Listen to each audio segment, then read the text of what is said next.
I am the Tofu Golem. Please enjoy the video. You begin by disconnecting the negative battery terminal and recovering the refrigerant with certified equipment. This is required and protects you and the system. Next, remove the engine cover and intake pieces to access the compressor. Use a serpentine belt tool to release tension and slide the belt off the compressor pulley.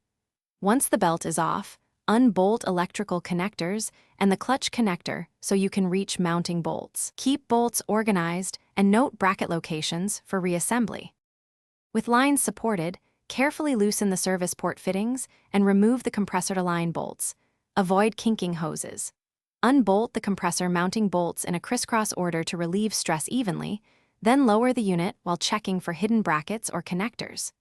Drain and measure the oil from the old compressor so you can charge the replacement with the same type and quantity.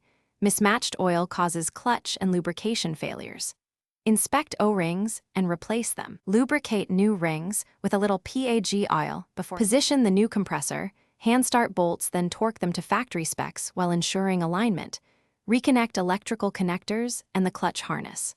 Once mounted, evacuate the system with a vacuum pump to about 28 inches of mercury for at least 30 minutes, then close valves and verify no rise in pressure to confirm a tight system.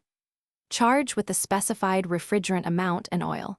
Start the engine, engage AC, and monitor manifold pressures and cabin temp. If pressures are off or noise appears, recheck belt alignment and electrical connections. Thanks for watching. Consider subscribing if we helped you today.